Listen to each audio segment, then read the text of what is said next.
Imagine a world of castles and knights, of monks hunched over parchment, quills scratching out stories that would last for centuries. This is medieval England, a time that stretched from the 5th to the late 15th century. It's a period that saw the birth of the English language as we know it today. It's also when some of our greatest stories were first told. The medieval period wasn't just one long stretch of time, it had its own chapters. We often talk about the early, high and late Middle Ages. Each of these times had its own flavour, its own challenges and its own triumphs. From the fall of the Roman Empire to the dawn of the Renaissance, medieval England was a place of constant change.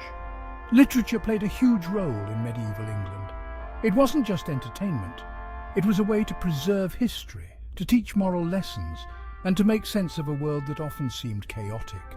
The stories from this time still speak to us today. They tell us about love, honour, faith, and the human struggle to do what's right. In this journey through medieval English literature, we'll meet some fascinating characters. We'll hear tales of brave heroes, clever pilgrims, and noble knights. We'll also see how these stories reflect the world they came from. They give us a window into a time that might seem very different from our own, but in many ways is surprisingly familiar. The early medieval period, often called the Dark Ages, wasn't as gloomy as its name suggests. It was a time of big changes. The Roman Empire had fallen and new kingdoms were rising. In Britain, Anglo-Saxon tribes were settling in, bringing their own language and customs. This is when Old English, the earliest form of our language, began to take shape. Life in early medieval England wasn't easy. There were battles between kingdoms, Viking raids, and the constant challenge of survival. But it was also a time of great creativity. Monasteries became centres of learning and art. Monks carefully copied and decorated books, preserving knowledge for future generations. These illuminated manuscripts are some of the most beautiful artworks from this period. Christianity played a big role in shaping early medieval culture. The church was not just a place of worship, it was also a centre of education and social life. Many of the stories from this time have Christian themes mixed with older pagan ideas. This blend created a rich and unique cultural landscape. One of the most important developments of this period was the growth of the English language. As different groups settled in Britain, their languages mixed and changed. Old English, with its Germanic roots, began to take on new words and forms. This linguistic melting pot would eventually give birth to the English we speak today. Let's talk about Beowulf, the oldest surviving epic poem in Old English. It's a story of heroes and monsters, of bravery and loyalty. We don't know who wrote it, but it was probably first told around the 8th century. It wasn't written down until much later, around the year 1000. Beowulf tells the story of a great warrior who comes to help a Danish king. The king's hall is being attacked by a monster named Grendel. Beowulf fights Grendel with his bare hands and wins, but that's not the end of his troubles. He then has to face Grendel's mother and years later a fearsome dragon. This poem gives us a glimpse into the world of the Anglo-Saxons. It shows us what they valued: courage, loyalty to one's lord, and the importance of fame and reputation. The hero, Beowulf, is strong and brave, but he's also boastful. He wants to be remembered for his great deeds.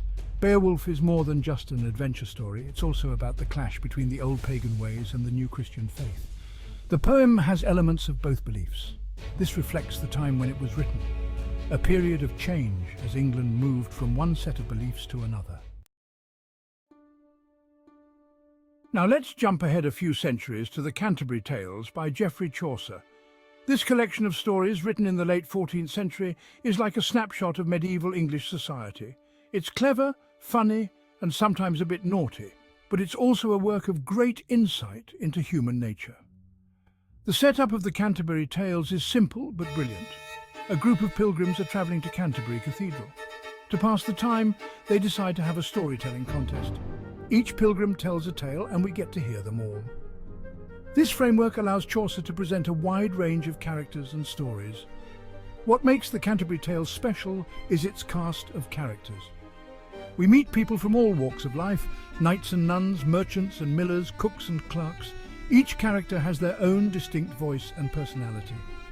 Through their stories and descriptions, we get a vivid picture of what life was like in Chaucer's England. The tales themselves are a mix of styles and subjects. Some are serious moral stories, while others are funny and rude. There are tales of chivalry and romance, and others that poke fun at human weaknesses. Together they give us a rich tapestry of medieval life, showing both its high ideals and its everyday realities. Section 5. Geoffrey Chaucer, the father of English literature. Geoffrey Chaucer is often called the father of English literature, and for good reason. He lived from about 1343 to 1400, a time of great change in England. Chaucer wasn't just a writer, he was also a courtier, diplomat and civil servant. His experiences in these roles gave him a unique insight into different levels of society. Chaucer wrote in Middle English, the language spoken in England from about 1100 to 1500. This was a big deal. Before Chaucer, most serious writing in England was done in Latin or French. By writing in English, Chaucer helped to make it a respectable literary language. He showed that English could be used for complex and beautiful poetry. What makes Chaucer's writing special is its humanity. He had a keen eye for human behaviour and a great sense of humour. In the Canterbury Tales, he creates characters that feel real and relatable, even centuries later. He doesn't just describe people, he brings them to life with their own voices and quirks. Chaucer's influence on English literature can't be overstated. He introduced new poetic forms and helped to standardise the London dialect of Middle English. This dialect would eventually develop into modern English. Many later writers, including Shakespeare, were inspired by Chaucer's work. His legacy continues to shape English literature to this day. Section 6. Le Morte d'Arthur, Chivalry and Arthurian Legend. Le Morte d'Arthur, or The Death of Arthur, is a masterpiece of medieval English literature. Written by Sir Thomas Malory in the 15th century, it brings together many stories about King Arthur and his Knights of the Round Table. This book has shaped how we think about knights, chivalry, and the legend of King Arthur. The story of Le Morte d'Arthur is epic in scope. It begins with the conception of Arthur and follows his life through to his death. Along the way, we meet famous characters like Guinevere, Lancelot, and Merlin. We follow the knights on their quests, including the search for the Holy Grail. The book ends with the fall of Arthur's kingdom and his final battle. One of the key themes in Le Morte d'Arthur is chivalry. This was a code of behaviour for knights, emphasising virtues like courage, loyalty, and honour. The book shows both the ideals of chivalry and how hard it could be to live up to them. Characters often struggle between their duties and their personal desires. Malory's work is important not just for its content, but for its style. He wrote in prose rather than poetry, which was unusual for romances at the time. His language is clear and direct, making the stories accessible. This helped to popularise the Arthurian legends and ensure their lasting influence on English culture. Section 7. Sir Thomas Malory, Weaving Tales of Knights and Honour. Sir Thomas Malory, the author of Le Morte d'Arthur, led a life that was as dramatic as his stories.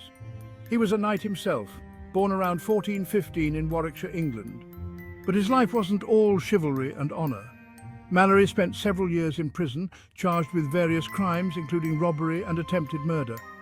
It was during his time in prison that Malory is believed to have written Le Morte d'Arthur. He drew on many sources, including French romances and earlier English works. But Malory didn't just retell these stories. He wove them together into a coherent narrative, adding his own touches and interpretations. Malory's background as a knight gave him a unique perspective on the stories he was telling.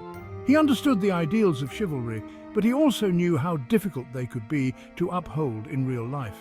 This understanding adds depth to his characters. They're not just perfect heroes, but complex individuals struggling with moral dilemmas. The exact details of Malory's life are often unclear, and there's even some debate about which Thomas Malory wrote the book. But whoever he was, he created a work that has endured for centuries. Le Morte d'Arthur was one of the first books printed in England by William Caxton in 1485. It has inspired countless retellings and adaptations, keeping the Arthurian legends alive in popular culture. Section 8. Piers Plowman, A Vision of Medieval Life. Piers Plowman is a remarkable poem from the late 14th century. It was written by William Langland, though like many medieval works, there's some uncertainty about its authorship. The poem is a powerful critique of society, blending religious allegory with social commentary. It gives us a unique view of life in medieval England. The poem tells the story of a man named Will who falls asleep and has a series of dream visions. In these dreams, he meets various characters, including Piers Plowman, who represents the honest, hard-working Christian. Through these encounters, the poem explores big questions about faith, morality, and social justice. One of the most striking things about Piers Plowman is its criticism of corruption in the church and in society. Langland doesn't hold back in pointing out hypocrisy and greed. He shows particular concern for the poor and argues for a more just society. These themes would have been quite radical for their time. The language of Piers Plowman is rich and complex. Langland uses alliterative verse, a style that was common in Old English poetry but less so by his time. This gives the poem a rhythmic, almost hypnotic quality. It's not an easy read, but it rewards careful attention with its vivid imagery and powerful ideas. Section 9. William Langland, The Voice of Social Criticism. William Langland, the presumed author of Piers Plowman, is a mysterious figure. We know very little about his life with certainty. He was probably born in the West Midlands of England around 1330. Unlike Chaucer, who was well connected at court, Langland seems to have lived a humbler life. What we do know about Langland comes mostly from Piers Plowman itself. The poem's narrator, Will, is often thought to be a version of Langland. If this is true, it suggests that Langland had some education, possibly in the church, but lived in poverty. This background would explain the poem's deep knowledge of scripture and its sympathy for the poor. Langland's writing style is very different from Chaucer's. While Chaucer wrote in the emerging London dialect, Langland used a Midlands dialect. His poetry is more in line with older English traditions. This gives Piers Plowman a different feel from other works of its time. It's more serious and intense, focused on spiritual and social issues. The impact of Piers Plowman was significant. It was widely read and copied in its own time. Some scholars think it may have influenced the Peasants' Revolt of 1381. While it's not as well known today as Chaucer's work, Piers Plowman remains an important piece of medieval English literature. It gives voice to concerns and ideas that might otherwise have been lost to history. Section 10. Conclusion. The enduring legacy of medieval English literature. As we come to the end of our journey through medieval English literature, it's clear that these works are far more than just old stories. They are windows into a world that shaped our own. From the heroic ideals of Beowulf to the social criticism of Piers Plowman, these texts tell us about the hopes, fears and values of people who lived long ago. The diversity of medieval English literature is striking. We've seen epic poetry, bawdy tales, chivalric romances and allegorical visions. Each of these forms reflects a different aspect of medieval life and thought. Together, they give us a rich, complex picture of a society that was constantly changing and grappling with big questions. The authors we've met, Chaucer, Malory, Langland, and the unknown poet of Beowulf, were not just storytellers. They were observers of their world, critics of society, and shapers of language. Their works helped to establish English as a literary language and laid the foundations for the great flowering of English literature in the Renaissance. The legacy of medieval English literature is all around us. We see it in the continued popularity of Arthurian legends, in the use of pilgrimage as a metaphor for life's journey, and in the enduring appeal of the heroic quest.